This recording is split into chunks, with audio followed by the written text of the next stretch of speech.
Thank you, Chiti, my colleague, and I welcome everybody for this exciting session, which we are doing jointly in partnership with KFW, and primarily focusing on investments, as we have seen in the inaugural session that renewables is going to be a growing market, and there is a huge requirement of investments in this sector for next 50 years or so, both in India and globally. And investment community is going to play a major role in decarbonizing and achieving net zero targets, which countries have announced. And from that perspective, this session is quite an important session. And I would, to start with, I would request Stephanie from KFW to deliver her keynote address. Over to you. Morning from Germany. First of all, I would like to thank the organizers, the Energy and Resource Institute and World Wind Energy Association, for providing me with this opportunity to present my views and perspectives on investment opportunities and challenges in RE. I will hereby focus on our virtual host country, India.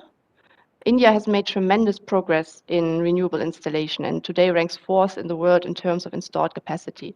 So this makes it also in terms of investment and opportunities for RE quite an interesting and relevant case. During the opening session, several speakers already referred to COP26 and the commitments made there. I will also do so because the efforts to fight climate change frame our work here at KFW and also in the RE community, and the commitments made there will give a big push to renewable energies in India. The target of reaching 50% renewable capacity by 2030 and increase the installed capacity to 500 gigawatt is one of the key commitments made by India, followed by the even bigger target of reaching net zero carbon emissions in 2070. To achieve net zero emissions, India, like all other countries, must fully transform its economy. The energy sector will be one important pillar, but mobility, industry, agriculture, all segments of the economy will need to work together to achieve this. So climate change mitigation calls for a cross-sectoral effort. And the challenges and investment requirements I will focus on now are therefore only a part of the bigger picture. Actually, it's quite a big part of an even bigger picture. Let me start by giving you some figures that I found that illustrate the size of the task ahead of us.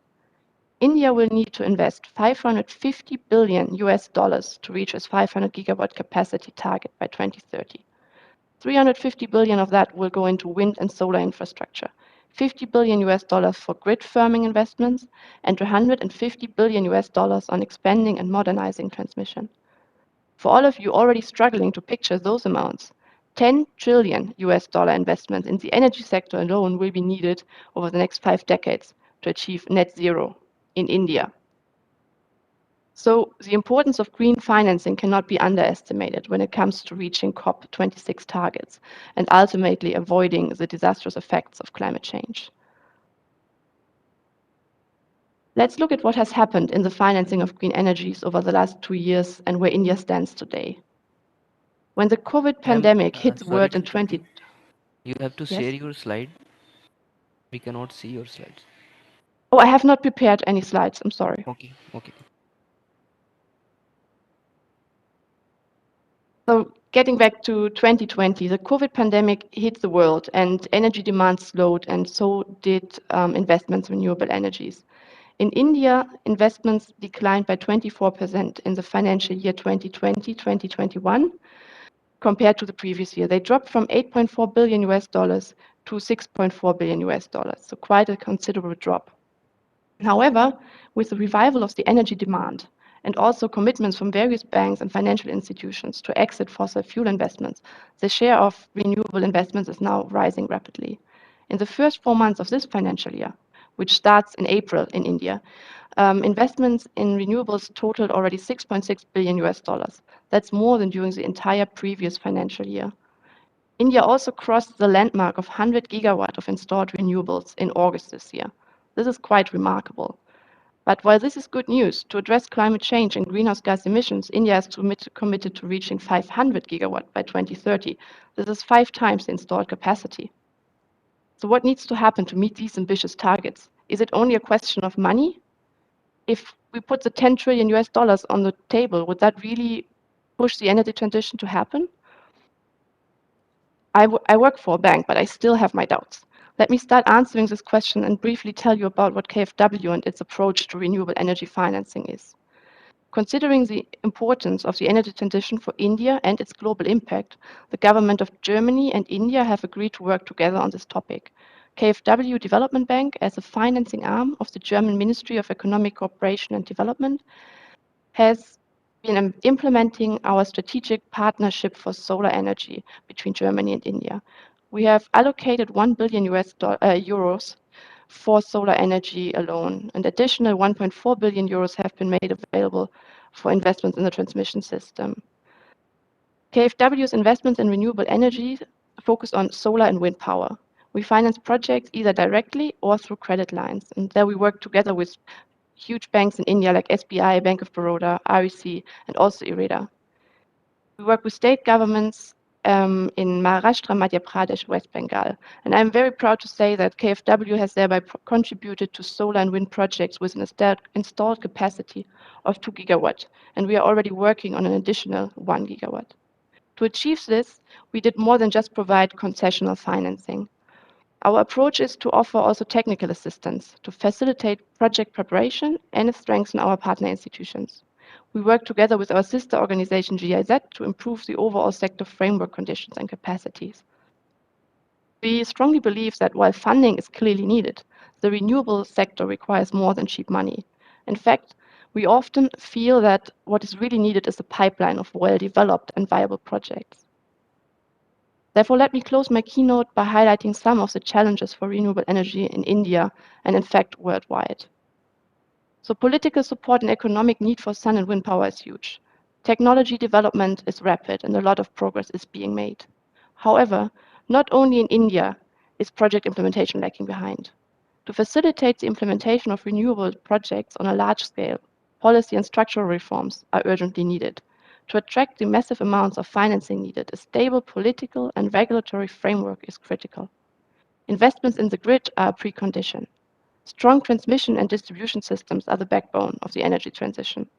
Not only in India, discom reforms are the need of the hour. Without a solid off-taker, renewable investments are slow to come.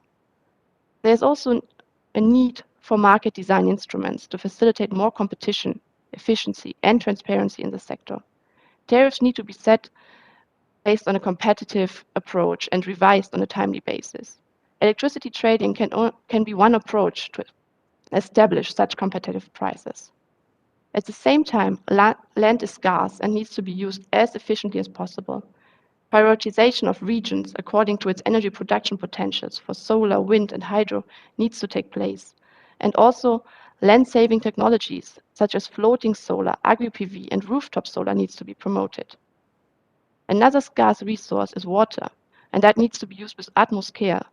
So especially when it comes to solar PV, it is asked for the standardized utilization of dry cleaning technologies.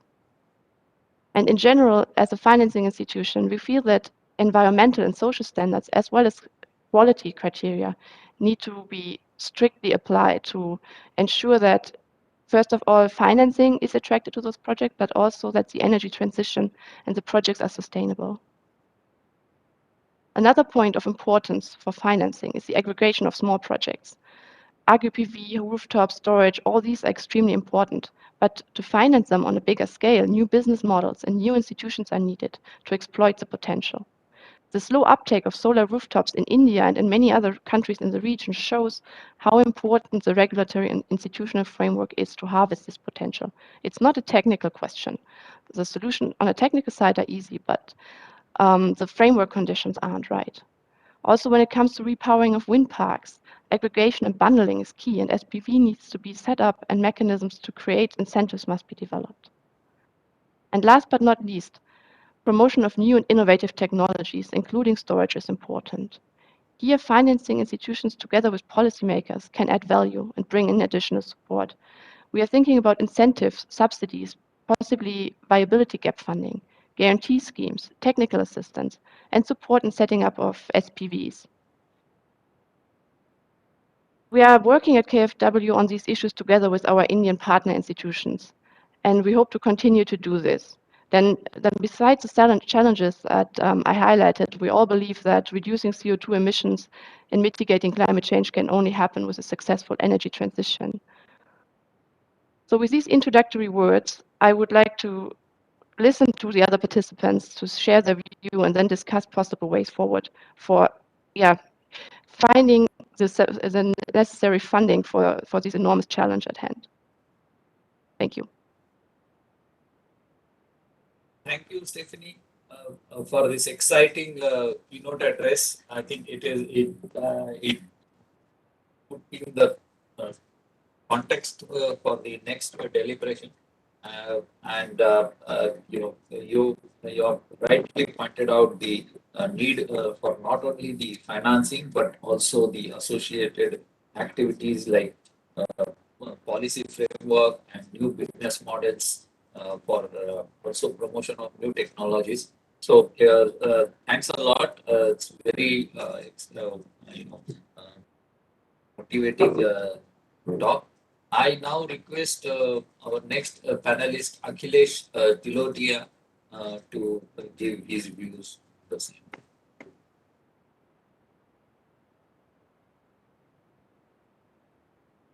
Uh, Thank you, Mr. Garud. Thank you, Stephanie, for that interesting presentation and setting up the agenda for the day. Thank you to Terry for inviting NIIF and me over for this conversation.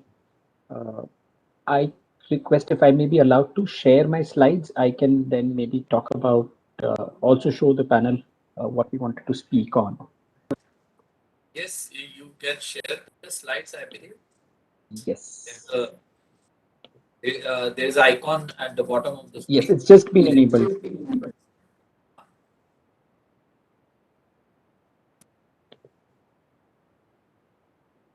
Hi, is it visible?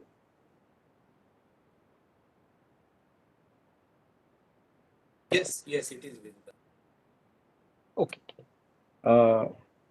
Thank you again, as I said. What I would like to mention is the set of numbers that Ms. Stephanie spoke about, the $550 billion sort of an investment that India would need over the next 10 years or so. We believe that while that's true on the generation and the distribution side, the green transition challenge for India is a much larger one. And then we're beginning to see that happen on the transport side as well as on the industrial and maybe to some extent on the agricultural side. So depending on how you want to define green and how you want to define transition, the sort of investment numbers range anywhere between $1 trillion to about $3 trillion over the course of the next decade. Those are some fantastically large numbers given the fact that India's current GDP is only about $3 trillion annually. And so we're looking at almost investing 1 year's worth of GDP over the course of maybe a decade. These are very large numbers when it comes to the entire aspect of green transition. At NIIF, which is one of the largest asset managers in the country, anchored by the Government of India. The Government of India owns 49% in NIIF and its marquee funds.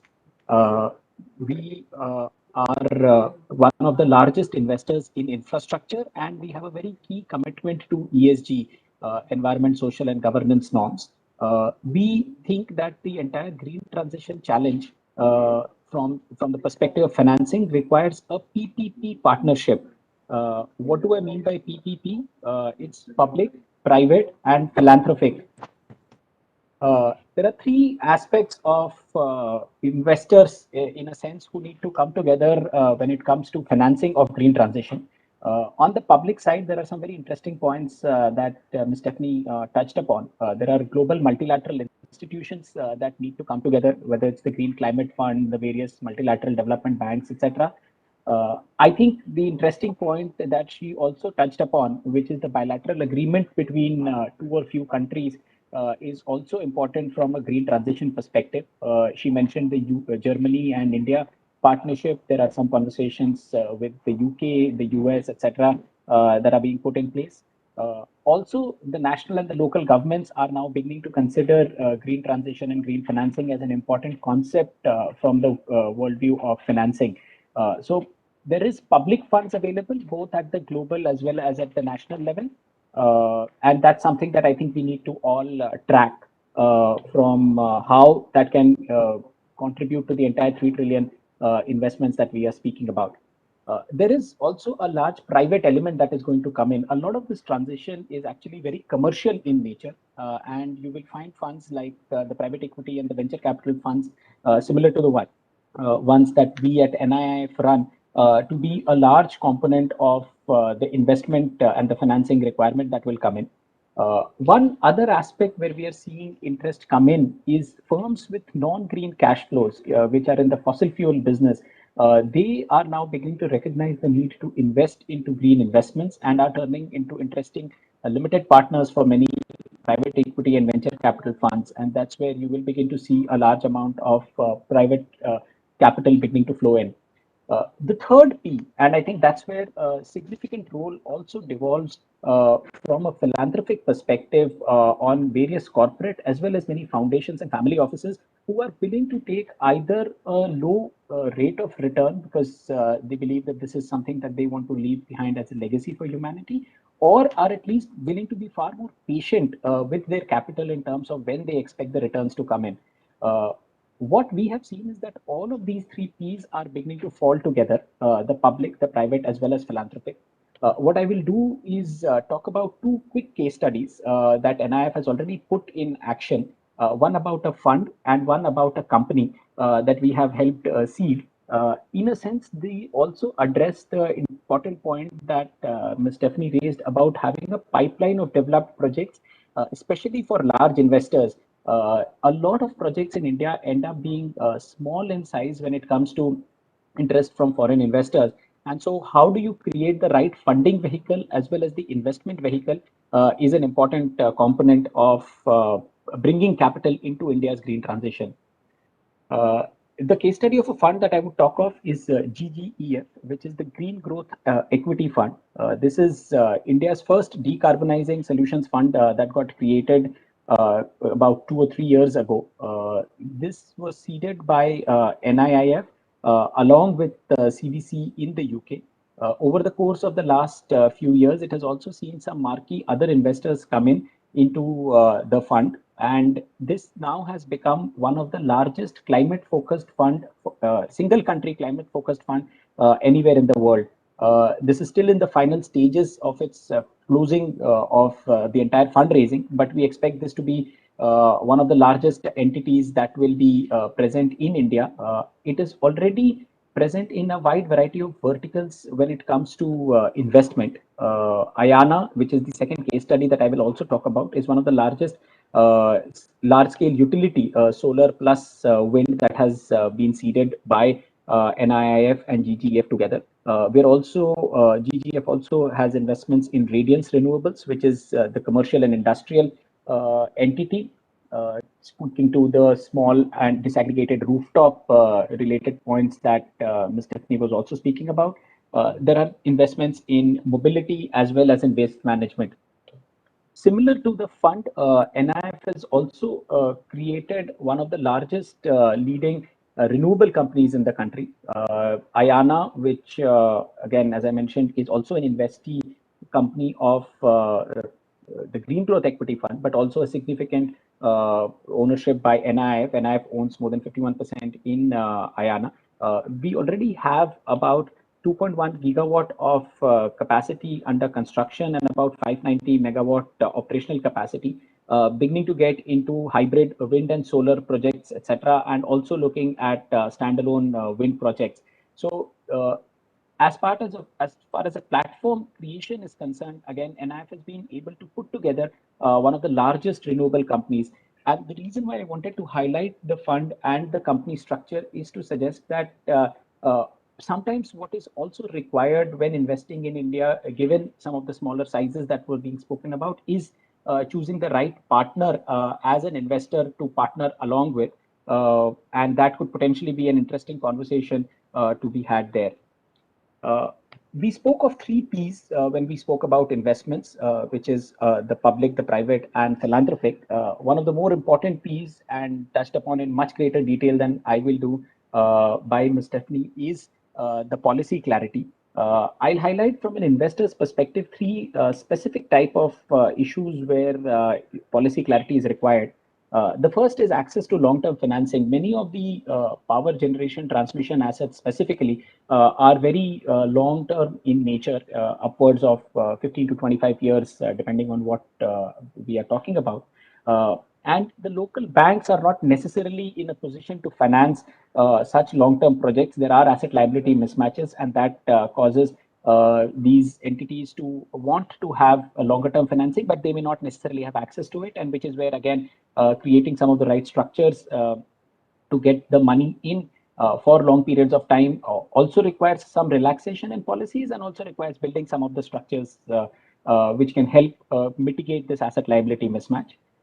There is need for developing stable regulatory frameworks. There have been conversations with respect to corporate power purchase agreements, the fact that there are differences in policies across states. Sometimes aggregation can become some sort of a challenge. Those are issues that do require policy clarity. And finally, there is also a capacity building issue as we begin to look at some of these long-term projects that are coming in, but also some of the newer technologies that are now beginning to become either viable or somewhat more popular, or at least coming in the domain of policy action, whether it is, for example, in offshore wind or green hydrogen. There are segments in investments like solar energy, etc., which are reasonably well set up from an investor's perspective. There is regulatory certainty, there is clarity, there is understanding of cash flows, there is understanding of risks, etc. But for some of the newer sectors, there is requirement of both policy clarity as well as capacity building.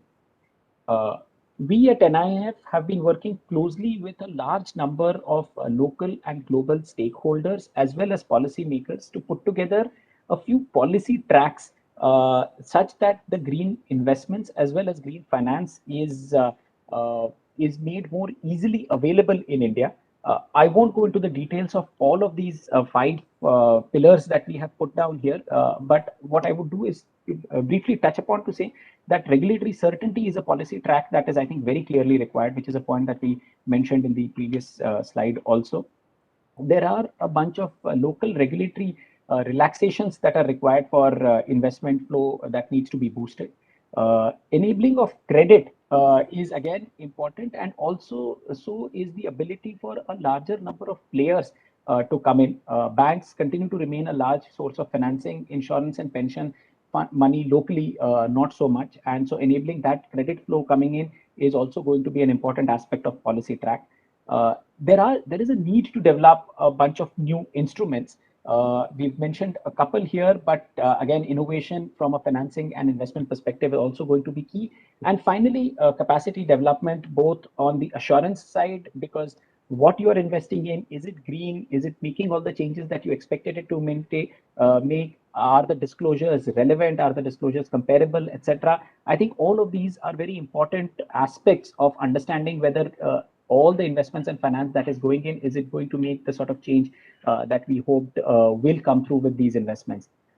Finally, I think the world over, there have been a lot of evolution in defining what is green. The taxonomy has been contentious. There are various colors that get associated whenever we speak with green, but again, that is now beginning to fall in place. There are definitions and understanding of what green is. India is yet to come out with a formal definition of green, and across the world there have been some development on how to define green, and I think India is also working closely along with the various regulators to define what would green mean in India. And from an investor as well as a corporate perspective, the disclosure frameworks need to be in place so that what is being invested into by the investors actually then shows up in terms of the impact and output that we expect from all the investments that are coming in.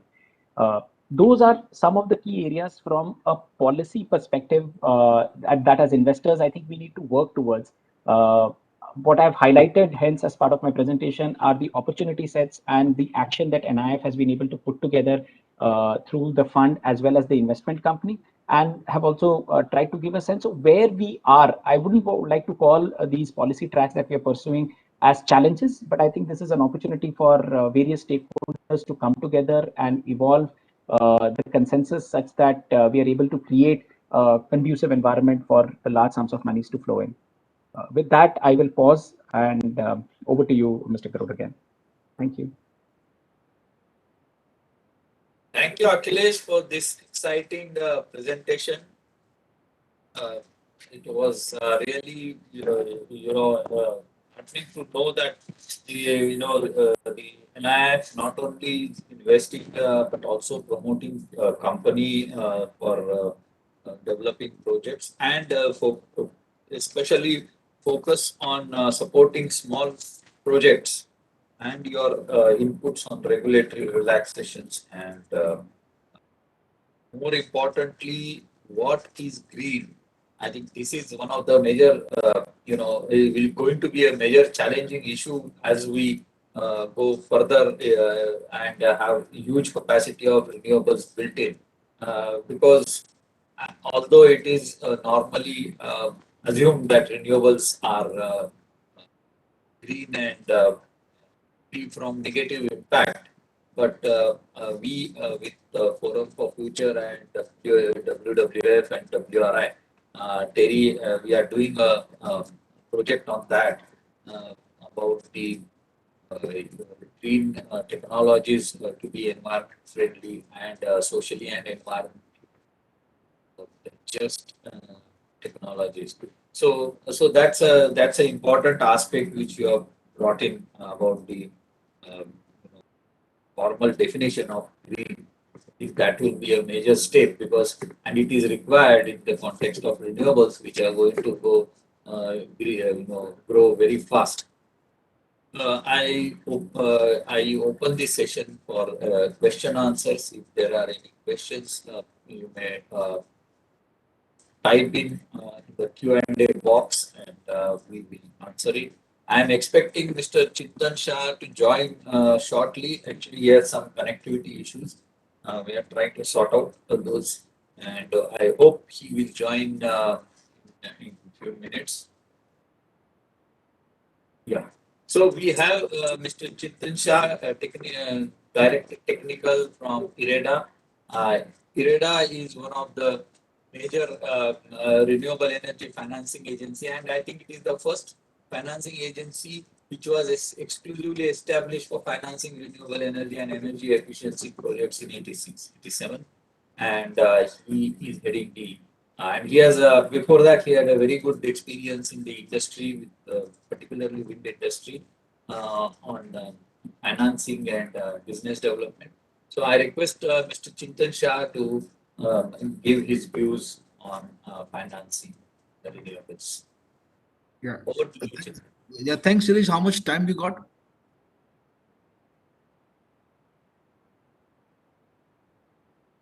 Shirish, how much time you got? You're on mute. About 15 minutes you can speak. Okay. Thank you. Good afternoon, and thanks, Shirish, and thanks to WWF for this opportunity.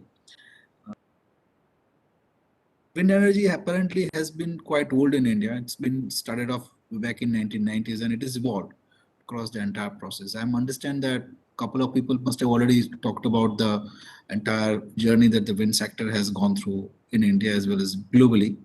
But India has been a very unique experience where it's just started off as a small size project and then migrated to essentially meet the captive and the captive wheeling needs, energy needs for the industry, in the Indian industry. So you had a fair amount of captive power projects using wind power as a source of energy.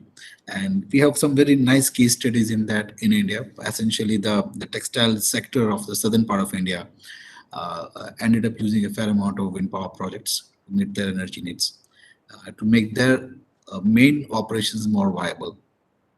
And then you had this onset of 2003 Electricity Act in India, where essentially it created a market framework for procurement of renewables by distribution company to meet their renewable purchase obligations. And and this project sizes started getting big the way back in 2008, 2009. And then you had the entire sectoral shift coming up in India, where you had the segment of IPPs getting created, which started putting up assets for creating assets for power generation and selling to distribution companies. So we have a fairly evolved methodology in India. We've been there. That sector has been there from almost like 3 decades by now. And interesting part is almost every OEM of the world is present in India in terms of the manufacturing base. And India also has been exporting a fair amount of wind turbines to the developed world. On an average, 500 to 1,000 megawatt gets exported every year. Till now, I think the country has exported close to 15 gigawatt of wind turbines to various geographies of the world. And because of the presence of the sector in India, there's a very effective supply chain that has been created in terms of manufacturing of bearings, gearboxes, towers, blades, and a couple of other raw materials. But the current phase is very interesting. Since 2017, the bidding activity also started happening in India for wind power. Before that, it wasn't feed-in tariff. And after the bidding has come up, to couple of things have emerged in India. The project size on an average has gone to 250 megawatt, 300 megawatt, which was unheard of before. The second thing that has happened is it also put pressure on the OEMs to bring out the best of the technologies. So in India, we have one of the best of the technologies deployed, being a very competitive regime in terms of power sector prices and all. You have a plant load factor registering in the vicinity of 38-40%, even more than that for the new projects that are coming up. And wind has been trying to be as competitive as possible. And today I can tell you one thing is that India produces the cheapest wind energy electricity in the world, primarily because of the pricing nature over here and the aggressive nature of the OEMs. And that's a way to be. However, the future course of wind energy will be a bit different. You will have a fair amount of wind solar hybrids coming up along with storage facilities. And also in future, you will have also wind solar hybrid for manufacturing green hydrogen, which is going to be the mainstay for the future. Now, this is an entire perspective that has happened till now. Coming to the financing that IREDA is talking about, IREDA got created in 1987 as an exclusive financing agency for renewables, and we've been there for more than 33 years. Till now, IREDA has funded close to 16 gigawatt of wind projects in its cumulative method. And we've been funding wind projects every year. But the challenges of the financing today is very different than what was before.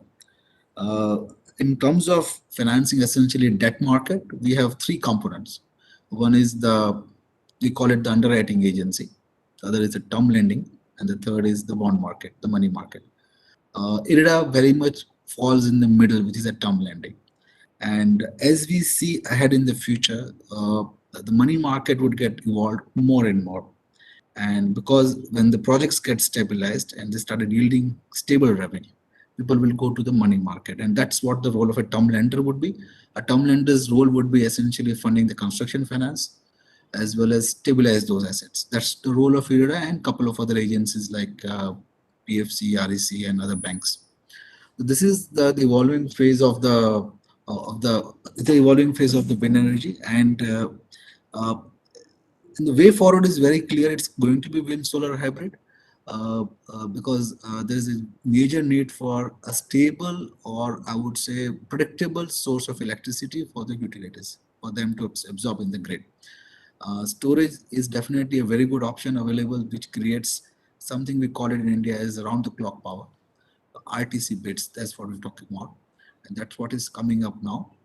The question today remains is to what extent wind will be a part of the entire RTC segment.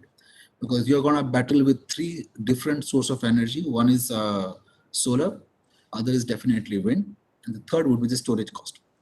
Now, the economics of these three individual becomes important. Today, wind is at a bus bar basis, solar turns out to be the cheapest today compared to wind. Wind is the second cheapest, and storage is definitely expensive. Now, the whole idea about the growth of wind is going to be dependent on the price of storage. If the storage prices go down, obviously it would go in favor of more storage activity happening at the cost of wind.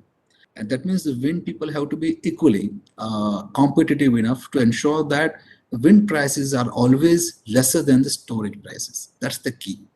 The second thing is wind has a very important role to play in green hydrogen because the entire green hydrogen economics today is seemingly to be based out of solar, which is not going to be available in the night, while wind might be available in the morning and the evening, so that the electrolyzer that is getting created gets fully utilized.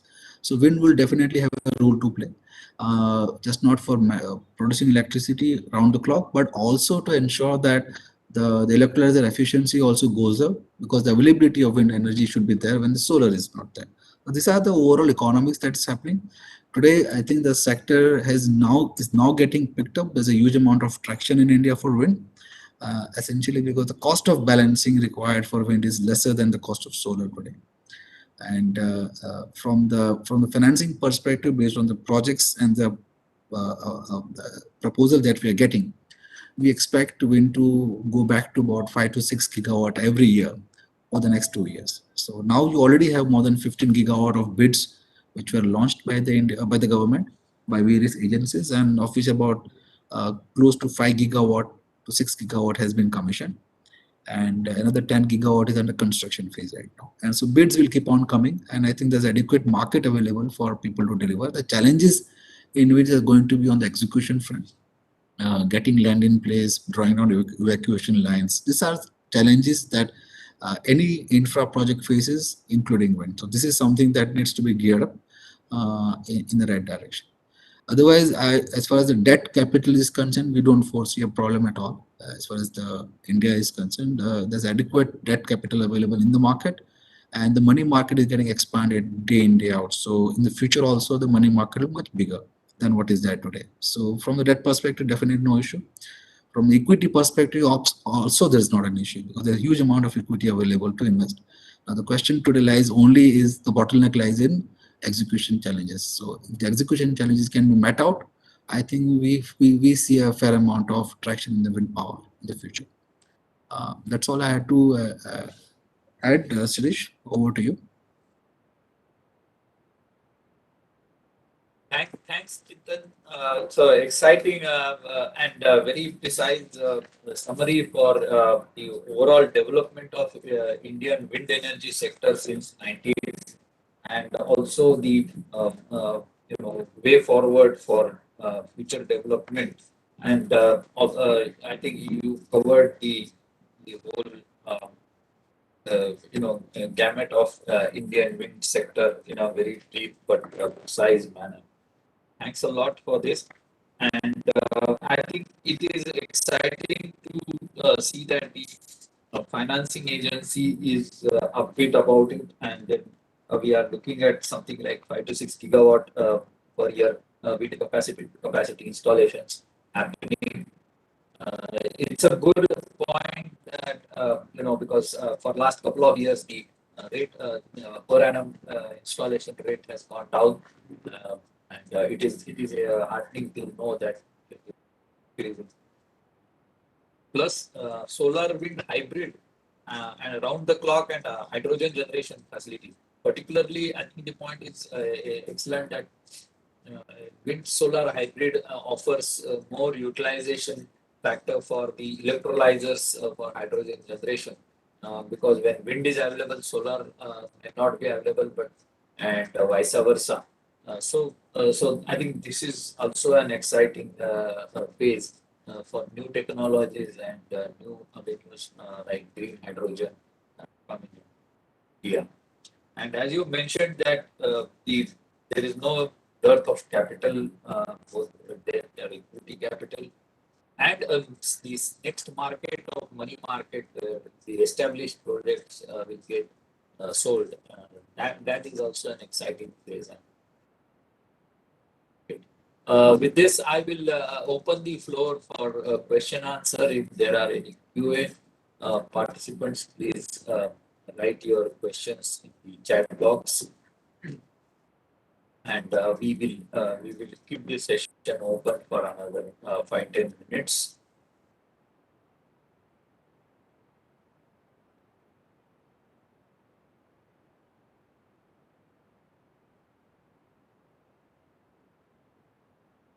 Meanwhile, I request all the speakers to put on their cameras so that we can take a common photograph.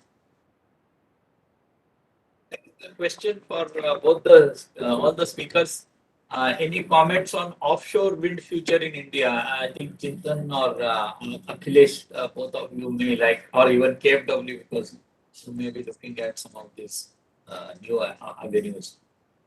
May I request Chintan to say? Sure. Offshore is definitely very important in India, and as you must be knowing that there is already public announcement for the offshore wind energy mission, and the government has already identified two blocks, which is off the coast of Gujarat as well as Tamil Nadu. The potential is massive. It's in the range of in the first preliminary studies about 80 to 100 gigawatt. And there was a round of expression of interest that was done about 2 years back by the government of India. The data are under mining right now. CVET has been doing it. Data mine. The NIVE has been doing the data mining. The data seems promising. However, uh, it is being the first project to come up, it will take some time in terms of execution. Because they will be floating a tender, they'll be giving a developmental rights for further studies and all for to get it executed. So I think the first phase has been talked about anywhere in the range of 1 gigawatt to 10 gigawatt. This is definitely going to be very, very promising. Again, there are going to be challenges in that in terms of laying down submersible cables, the grid connectivity, and essentially the size of the project would determine the cost economics, because as you know, there are certain fixed costs attached to offshore which gets amortized if the project size is much bigger than what you think before. And also there are procurement methodologies that have been debated right now using a Danish model or the UK model for procurement. That is something that is yet to be finalized. But one thing is very clear that there's very much the level of importance is very high, and it's bound to happen uh, in the coming future. Thank you. Akhilesh, would you like to add to it? Uh, Thank you. No, I'll just echo many of the points that was just made. One of the when we have evaluated some of these projects from an investment perspective, and as things stand now, they will end up requiring significant amount of either policy support locally, whether it is in terms of uh, support on the capex side or maybe on the tariff side. Also, there have been some conversations with OEMs who have been considering deploying the large turbines, etc., here to see if they can support in bringing down the capex, etc. But purely from an economic investor return perspective, the structuring still needs to be done. We are some time away from seeing investors getting excited about this. What we are also watching very closely is the pilot project that is expected to be put up soon. So a lot more data and information should emerge from the pilot project that is being put out in Tamil Nadu. So hopefully from there we begin to take this journey up. We are very excited about the 30 gigawatt target that the government has put for the offshore wind mission. And we will keenly be waiting and seeing how we can make that work economically. Shirish, you're on mute. Yeah. Stephanie, would you like to make some comments as international investor or German financing agency? Only support what the other speakers have said and only stress the importance of transmission and connecting offshore wind parks to the grid. Speaking from Germany, we have our own challenges in this regard. So this is a lesson that India definitely needs to learn or can learn from Germany, that these important investments should not end up being stranded investments due to challenges with the transmission infrastructure. And it's a chicken and egg situation. To attract investments, you need to have the transmission line in place, but you don't want to end up building expensive transmission lines for no wind park at all. So it's a challenge. Yeah, I think that's an important point. There are two more questions. One is how important a role with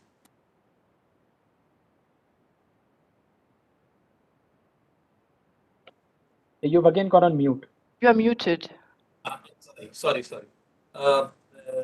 Thanks. I think that was a very interesting point you made about the transmission network availability for offshore wind projects, especially in Tamil Nadu, where already we have surplus RE than the local consumption. So that's going to be another challenge, increasing the connectivity with the rest of the country from that part of country. Uh, there is another project, another question. How important a role will public-private partnerships play to bridge investments gap? Akhilesh, would you like to respond? Uh, in a sense, that was a large part of my initial presentation to say that it's not just public-private, but also maybe a small dose of philanthropic capital. Having said that, let me just again emphasize that when I think of public, it's not just the funds globally as well as locally that we talk about, but there is also an important aspect of in creating policy, co-creating policy on a public-private basis so that as many of these changes begin to take place, whether in terms of technology, in terms of deployment, etc., there is the ability to sit across the table and see how we are able to make the industry viable while keeping the interests of other stakeholders also in mind. So the public-private partnership is not just about funds, but is also about policy certainty that can be brought to bear for the industry.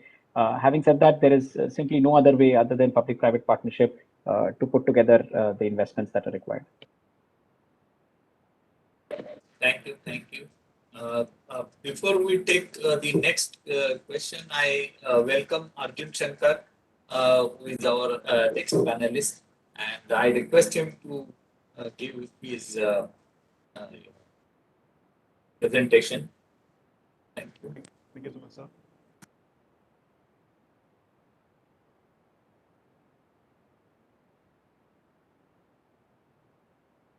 My screen visible? Yes, please go ahead. Oh, okay, thank you so much. So, very good morning or good evening to everyone based on whichever time zones people are connecting from. First of all, I want to thank the organizers for giving me this opportunity to present this conference paper. Also, Mr. N.S. Prasad is one of the organizers of the conference, who's also the co-author for this paper.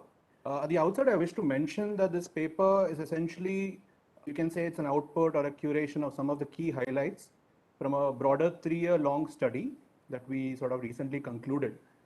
This study was essentially themed on looking at risks and de-risking measures that are impacting India's solar sector for various verticals. But today we're just going to focus on the financial aspect. And just want to acknowledge the project leads, German Watch and Terry, of course, and our project partners, CANSA, Vasudha Foundation, and C-STEP. So moving on to what the sort of paper sets in context or tries to answer some of these questions. I just kind of cover the broad strokes of it. Now, when you look at these years of 2022 and 2030, of course, we can notice that 450 plus additional, if you include hydro, you can imagine the 500 gigawatt scenario by 2030. And by 2070, thanks to our Honorable Prime Minister's address at Glasgow that he mentioned, including those 5 elixirs, it shows how serious India is committed to and the kind of impact that we want to see, especially when you look at climate-focused targets and climate-focused justice in that regard. The essence of bringing in experts from various backgrounds, from various walks of life. I mean, especially that whole collaborative approach is very, very essential, especially when to look at plausible solutions going forward. And that whole integrated approach of bringing in the desired expertise to bring in those interventions, especially when we want to bring in financing for long term. The third aspect, of course, is we look at risks that are presently affecting the solar sector and what are the de-risking measures that exist. We, of course, as part of the paper and part of the study, we try to examine those aspects as well. And going forward, what next? I mean, of course, once these measures come in, what can we do? Of course, I mean, what is the kind of impact that we want to see? So touching upon some of the COP26 outcomes as well, that has been discussed, and of course, something which is going to go into the future. So just highlighting some of the, the methodology of the paper that we're trying to bring in. So some of the key actors, of course, you have the banking and financial institutions who are essentially, you have an array of financial products and they are a very key ingredient to the overall RE sector. You look at industry and market players, they face these challenges and issues day in and day out. They're very, on a very dynamic basis, they understand the challenges and bottlenecks. Civil society, of course, has a very essential role to play, especially that additional nudge when we can say is required as and when the time is whenever we need it. And many of us are part of research-based organizations, so we help in pushing that policy or designing the policy recommendation. So all these four shares of the circle that you can see essentially help the government to bring in that kind of policy thought or policy implementation and respective financial prudence measures in this regard. And when we look at RE specifically, these are the kind of layers of interest that we can sort of inspect. Of course, we keep the investors at the very core, which is sort of the theme of today's discussion. And then once you get the investment channel or investment bottlenecks, you overcome that, that sort of helps the second layer, which is your off-takers and developers who are going to benefit with the right kind of investment coming in. They have their project cost overruns or delays due to various factors. And once that layer is also sorted out, you look at the RE sector overall, the aspirations that they want to have a healthy, financially disciplined RE sector. And eventually they get to that energy security goal where India aspires to be. So one can see or imagine how these layers are so interconnected. And like our paper talks about these risks and de-risking measures, of course, there are multiple risks of various nature that sort of impact, this whole RE sector. But then we are, just for the sake of the discussion today, we're going to focus on some of the key aspects of within the finance spectrum. Of course, currency fluctuation is something which is going to be persistently impacting investors and other aspects in the other actors in the value chain. We have measures like market-based hedging and the ones which are listed here, which essentially provide that additional buffer whenever there's a rate fluctuation. But then at the same time, there is also a sort of a premium or a cost associated, which is borne by the developer. So can we think of cost-effective measures in the long run? Second aspect is counterparty default. You have measures like SECI's payment security mechanism. They have a roughly 1,000+ crore fund, out of which 50 to 60% has been dispersed. So you realize the need of this mechanism. Of course, the Atmanirbhar Bharat also brought about a financial stimulus, and the partial credit guarantee mechanism was a part of it, which provided that kind of buffer, a comfort to banks and stressed assets at that point of time. So you realize the importance of such measures that have been implemented. You have debt funds which are sort of regulated by the RBI. For example, ILNFS is essentially providing that kind of financial intermediary and due diligence as and when required. And finally, when you talk about the Uday scheme, which has been so successful in fairly a lot of states in India, where it essentially brings in the kind of financial discipline and trying to improve the health. So if you ask, okay, are these mechanisms successful? Yes, to a large extent. And a lot of it is public financed in most cases. And when we talk about, okay, investment returns, of course, the InvIT model is kind of catching up of late. For example, one of the publicly listed, InvIT model is the Power Grid Trust, which is essentially, which sort of, I believe it capped about returns of almost 70 to 80%. So these are the kind of, financial instruments that are actually there in the market, which are gaining a lot of traction and can push that kind of investment agenda or the kind of climate goal going forward. And we have a lot of investments, and a lot of our esteemed panel members know about green bonds and green banks. We have IRIDA and ADB and World Bank. Of course, they are well versed in this topic. The whole idea of how India has been successful been issuing green bonds for a long time. Globally, it has gained a lot of traction. You have sovereign issuance of late in Europe as well and other countries as well experimenting it. And green banks offer the same kind of long-term loans at a very soft rate. These are, of course, the existing measures. And now if we kind of take a step forward based on our interaction and engagement with some of the experts, a lot of you are which here, and some of the sort of add-on measures that went on to, look at, say, alternative hedging. Can we think of more centralized hedging measures that bring down the hedging cost, either in the form of dollar loans to the developer, wherein at a much softer rate or a much softer premium, or rupee loans, wherein it is offered at a sort of a centralized hedging process, but then the whole rupee loan, or rather the hedging process, is off the developer. The other aspect of, broadening insurance scope, of course, this is sort of an addition to whatever is being offered right now, covering other aspects such as climate-borne risk and bankruptcy concerns, which gives a little more, bandwidth, or rather broadens the scope for developers to kind of improvise their project conditions and minimize project failures. The whole idea of green financing is also catching up. Of course, like I mentioned, the InvIT model is there. So InvIT models could bring in an array of investors. For example, unit holders like you and me could also invest, of course, for a shorter duration, and the tenors are slightly different. And of course, at the same time, you also want to unlock, institutional investments for a longer duration and for longer tenors. So of course, InvIT models are successful there.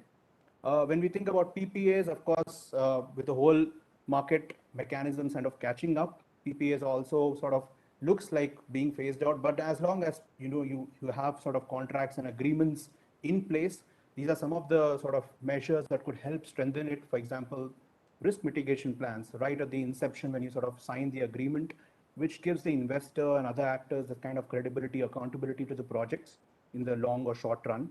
Sort of putting a threshold or solar tariff caps below which it cannot drop, like these are potential measures. And of course, power source disclosures. Now, this is something which is being adopted in California as well, like where as an end consumer, you get to see where your power is coming from. So when you pay a bill, you can make a conscious choice of, actually paying for an RE sourced sort of power versus a conventional source. And this point was very much brought in the union budget earlier this year as well, wherein you can actually decide which discom you can pay for. Of course, which requires the kind of infrastructure which is, of course, in due course of time, but then these are measures which are heading towards that direction.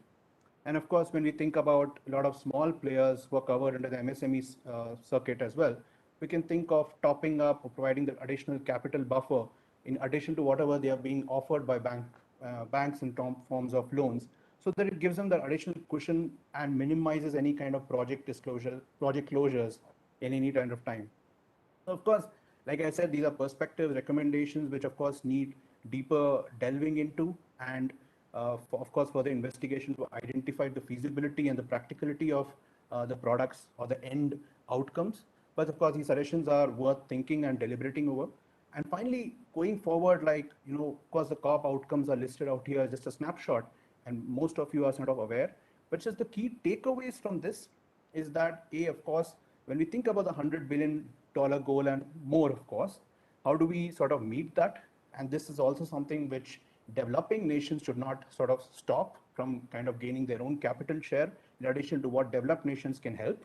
Of course, when you think of balancing the sensitivities of the RE sector with the entire ecosystem, that also needs to be kept in check.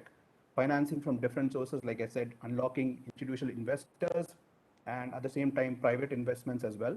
And of course, strengthening financial mechanisms so that, okay, the funding has come in, but then how do we use these funds and how do we allocate these funds so that they reach the desired goals?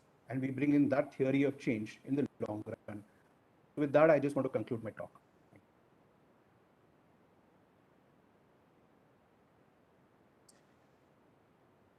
Excellent. Thanks for this exciting. Thanks, Arjun, for this exciting presentation, which touched upon the basic problems of financing a new sector like renewable, and which has its own challenges of scale, size, uh, uh, technology, change in technology, and so on and so forth, and coming out with some suggestions, especially the suggestions like insurance, increasing scope of insurance. I think that's one of the an important aspect, and of course the different funds, green funds, and other initiatives. The PPA market now, there are two interesting questions from Mr. Raj. One is about offshore wind, whether isn't it a better option for green hydrogen given the water scarcity in a country like India? I think that's a good point. Uh, the technically yes, because the offshore turbines are practically in the water, and then one can really look into that. But any of the uh, speakers would like to add to this or respond to this?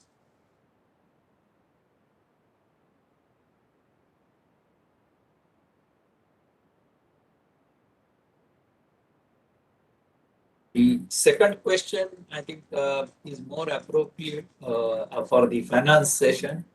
Can India RE capacity addition be met purely by tender auctions? Is there any scope for direct PPAs with corporates on own origination and development of business model? I think this is a very valid uh, point and very interesting uh, point. May I request Akhilesh and Arjun to respond to it?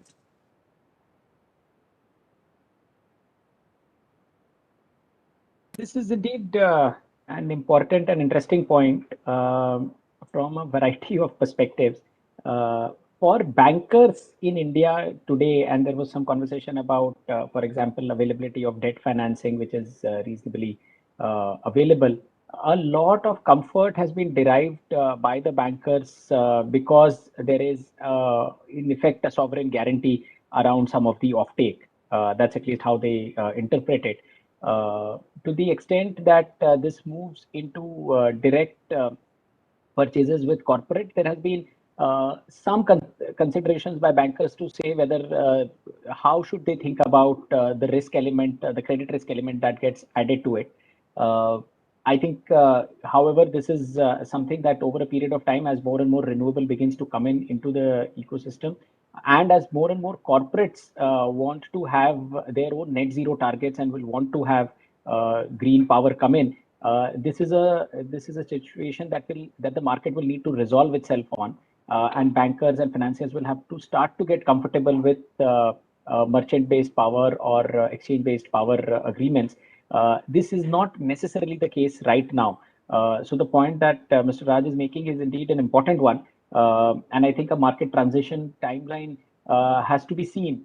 How quickly that happens remains to be seen. But yes, this is an inevitable transition, though.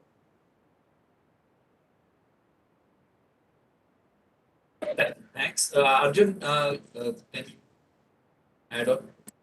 Sure, I think I also concur with what Akhilesh ji had mentioned. And it's a very interesting point which is brought about by Mr. Raj. Of course, going forward, I mean, one can obviously think on these lines right now, like it's still not there. But in the way, we are trying to progress with our RE goals and targets, and especially when we want to, seek that kind of credibility and transparency, and we think of more PPA models, why or other PPP models in that sense, like the public-private partnership. So the whole private aspect of bringing in bigger corporates can kind of provide that extra hand holding and probably even that nurture that kind of idea, especially when we think of these kind of business models going forward. So of course one can, I think it's very optimistic to think going forward there is a scope for direct PPAs with corporates as well.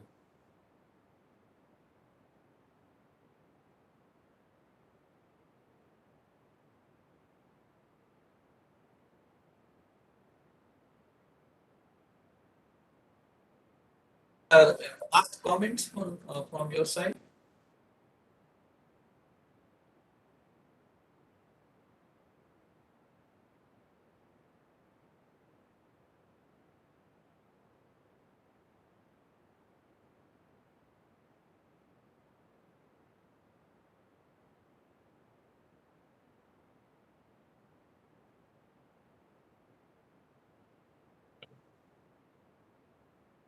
Just wanted to thank you, Mr. Karud. This has been fascinating. Uh, Thank you for setting this up. Thank you. Thanks a lot. My pleasure. And it is quite interesting discussions we had. Uh, I think Stephanie is probably mute. But now I think if there are no more questions from audience, we will close this session. I thank all the four speakers, Akhilesh, Arjun, Stephanie, and Chintan Shah for exciting and very knowledgeable inputs for this session.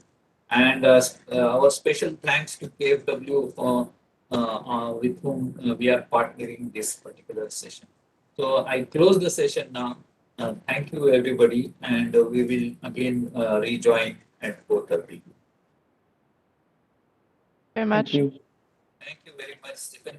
You are there. I wanted to have some last comments from your side.